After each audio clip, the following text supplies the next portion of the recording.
Hello everyone. आज की video में हम reaching the age of adolescence की बैक एक्सरसाइज और क्वेश्चन आंसर्स करेंगे। सबसे पहले फिल इन द ब्लैंक्स है। If the ovum is fertilised by sperm, कि अगर ओवम को स्पर्म फर्टिलाइज कर दे, डैश इज फॉर्म्ड, तो क्या बनता है? तो इसमें आना है zygote.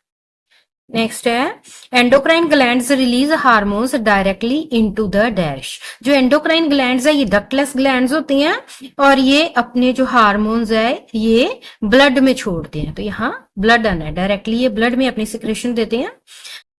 The sex chromosome of dash determines the sex of the unborn baby, कि जो अनबॉर्न बेबी है इसकी सेक्स की डिटर्मिनेशन किसके सेक्स क्रोमोसोम्स के द्वारा होती है? तो यहाँ पे आना है male. The chemical substances secreted by glands are called dash, कि जो केमिकल सब्सटेंसेस ग्लैंड्स सिक्रीट करते हैं उनको क्या कहते हैं? तो यहाँ ना हार्मोन्स, हार्मोन्स सिक्रीट करते हैं। Acne and pimples are common during puberty due to the increased activity of, जो एक्ने और पिंपल्स ये प्यूबर्टी पीरियड में जो है ये कॉमन होती है एडोलेसेंट्स में, किसकी एक्टिविटी की वजह से? तो यहाँ पे आना है oil and sweat gland. Oil और स्वेट ग्लैंड जो है, जो ऑयल ग्लैंड्स है वो ज्यादा ऑयल सिक्रीट करती हैं जिसकी वजह से जो है एक्ने और पिंपल्स होते हैं, और जो स्वेट ग्लैंड्स है वो ज्यादा स्वेट प्रोड्यूस करते हैं। राइट, ट्रू और false. Balance diet is not essential, कि जो बैलेंस डाइट है एडोलेसेंट्स के लिए जरूरी नहीं है। तो इसमें फिर क्या आना है? फॉल्स, क्योंकि बैलेंस डाइट जो है एडोलेसेंट्स के रिप्रोडक्टिव हेल्थ के लिए जरूरी है।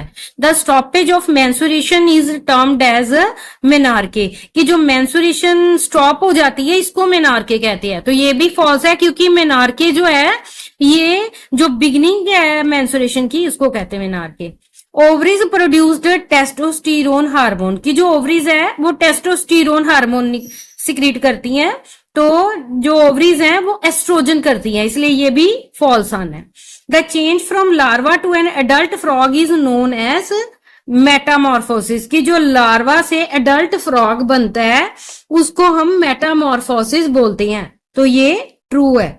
Hormones have no role in the growth and development of body, की हार्मोन्स का कोई रोल नहीं होता ग्रोथ और डेवलपमेंट में बॉडी की, तो हार्मोन्स की वजह से ही ग्रोथ एंड डेवलपमेंट होती है। तो इसके लिए यहां पे फिर क्या आना है? F. Match the column A with column B. Pancreas जो है ये इंसुलिन सिक्रीट करता है। थायराइड ग्लैंड, टेस्टिस जो है इसमें टेस्टिस जो है ये टेस्टोस्टेरोन हार्मोन छोड़ती हैं। पेचुट्री ग्लैंड जो ये ग्रोथ हार्मोन सिक्रीट करता है, एंड ओवरीज जो है ये एस्ट्रोजन सिक्रीट करती है। Choose the correct option. Reproductive age in the women starts when their menstruation starts, की हाइट इंक्रीजेस, वेट इंक्रीजेस और मेनोपॉज स्टार्ट, कि जो वुमेन में रिप्रोडक्टिव एज कब स्टार्ट होती है? तो यहाँ पे ए आंसर आना है, जब उनका मेंस्ट्रुएशन स्टार्ट होता है फिर उनकी रिप्रोडक्टिव एज स्टार्ट होती है। The right meal for adolescents, कि एडोलेसेंट्स के लिए राइट मील क्या है? नूडल, कोक, चिप्स, के pizza, chips, coke, pizza, noodles and burger, के चपाती, पल्सेस एंड वेजिटेबल्स। तो इसमें डी ऑप्शन आना है, ताकि उनकी जो ग्रोथ है वो सही ढंग से हो सके, तो उनमें चपाती, पल्सेस और वेजिटेबल्स अपनी डाइट में लेनी चाहिए। Testis in the mails produce, testis जो मेल्स में है ये एस्ट्रोजन पैदा करते हैं, टेस्टोस्टेरोन, इंसुलिन के प्रोजेस्टेरोन। तो इसमें टेस्टोस्टेरोन आना है। Deficiency of iodine in diet causes, कि अगर आयोडीन की कमी हो जाए डाइट में तो उससे ग्वाइटर होती है, डायबिटीज होती है, मीनोपॉज के मेंस्ट्रुएशन होती है। तो इसमें ग्वाइटर आना है, आयोडीन की डेफिशिएंसी से ग्वाइटर हो जाती है। हार्मोन हुज डेफिशिएंसी में कॉज डायबिटीज, कि कौन से हार्मोन की कमी से डायबिटीज होती है? एस्ट्रोजन से, टेस्टोस्टेरोन से, इंसुलिन से, या थायरॉक्सिन से? तो इसमें इंसुलिन आना है, क्योंकि जो पेनक्रियाज है ये इंसुलिन जो कम सिक्रीट जब करता है तो डायबिटीज होती है। नेक्स्ट है very short question answers. Define adolescence.